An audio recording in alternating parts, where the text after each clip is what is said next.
price of stocks keeps swinging wildly. What's going on?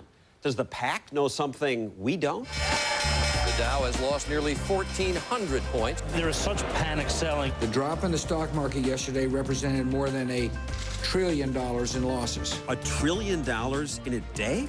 Wait a second. How can that be? Suddenly stocks are worth $1 trillion less than they were yesterday? Yeah. But the companies are still there making computers and cars. How can they be worth $1 trillion less a day later? What it really represents is the market changing its mind radically and changing it very fast. James Surowiecki wrote the bestseller, The Wisdom of Crowds. Crowds of people can be incredibly intelligent, even though no one person in the crowd knows everything. If the crowd is big enough and it's diverse enough, you just have access to so much more knowledge. An example is the betting site Intrade.com, where the collective wisdom of thousands of people trying to win money by buying shares in candidates and celebrities helped Intrade correctly predict Oscar winners, and so far, election results more accurately than any pollster. The higher the price of a candidate, the more likely it is that he'll win. The bettors at Intrade collectively called every single race in the Senate right. But wisdom of crowds has not been visible lately on Wall Street. Up 200, down 200, they don't know where to look. The Dow Industrials plunged 800 points. This doesn't contradict the title of your book? There are a lot of times when people are not wise, when they are crazy. Especially when they're scared. I am scared, yes. There's talk of a collapse, a crash, maybe even another Great Depression. Whatever money you may need for the next 5 years, please take it out of the stock market.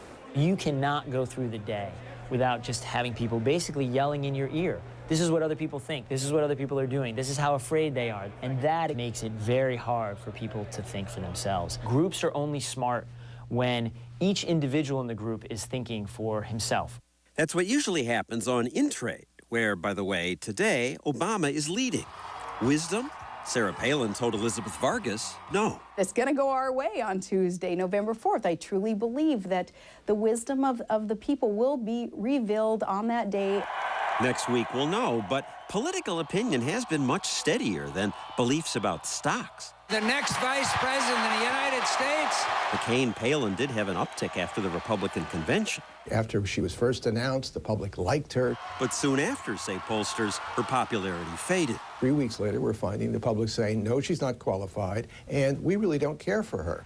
Kohut says Obama got a boost from the 3 debates. Debates made a big difference. They made the public more comfortable with Barack Obama, less comfortable with John McCain. You're going to be paying higher taxes, but not. And what about the Tina Fey factor? We are not afraid to get mavericky in there and ruffle feathers.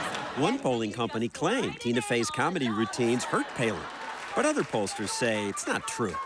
Fey, the controversies about Reverend Wright, Bill Ayers, and Joe the Plumber also made little difference. Political opinion has been pretty steady. 3/4 on 60. By contrast, on Wall Street, we've had big swings. The fundamental characteristic of bubbles and crashes, panics like we're seeing now, is that people become much more concerned about what other people think. Especially when smart, rich people are alarmed. Today, there is a lack of confidence in our financial system. But who do people like Treasury Secretary Hank Paulson listen to? To their Wall Street friends, says Cody Willard. Hank, listen, 3 weeks ago, my stock was at 60, and now it's at 2. The entire system's going to collapse if I go bankrupt, man. Willard's a former hedge fund manager who says the crowd on Wall Street is panicked because they and their friends are too close to the problem. Remember the killer bee scare? Then, too, it was the bee scientists who were closest to the problem who freaked out about the bees. They're like a little time bomb that's waiting to go off. And it was the Y2K computer techs who were most convinced there'd be a catastrophe. It would take nothing short of a miracle for all of the hospitals, nursing homes, and clinics to get ready in time. Today, Wall Street's leaders are panicking because all their friends are frightened.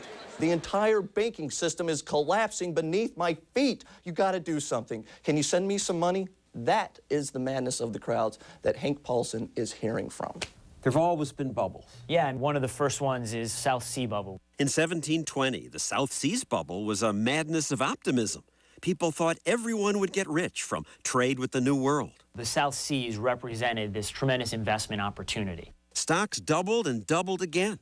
And even brilliant people like Isaac Newton became convinced that prices would keep going up. They almost never do. He lost big. Isaac Newton did lose all of his money in a bubble. It is true. This guy was so smart. Right. He was. We're still talking about him now, but he too got fooled. Got swept away, basically, by the mania. I can calculate the motions of the heavenly bodies, Newton reportedly said, but not the madness of men. And bubbles keep happening. 10 years ago, we had the dot-com bubble. The crowd rushed to buy internet companies like this one. Got it! Pets.com, because pets can't drive. Unprofitable companies like Pets.com were valued in the millions. If you didn't own .com stock, you missed out. Internet stocks are literally climbing off the charts. Everybody was making money. It made me think, gee, maybe I should jump on. Right. The longer they last, the harder they become to resist. Because what they do is they start to convince you that they're real. And that was really true with the tech bubble. So I don't remember. All the smart people were making all this money. But eventually, the crowd was shown to be wrong. The tech bubble popped too. Online grocer Webvan will file for Chapter 11 bankruptcy protection. Nearly every day, another .com fails. But we recovered from that, and the market boomed again. So before we panic this time, let's remember that while the Dow has dropped sharply this year, if you back up 25 years, you see an amazing rise. In 1982, the Dow was well below 1,000.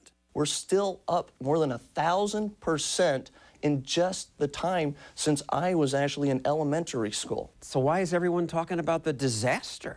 Because relative to where we were 6 months ago, everybody is poorer. But relative to where we were, say, 25 years ago, this is still an amazing time and place to be alive. In fact, it's the most amazing time and place to be alive in the history of the planet.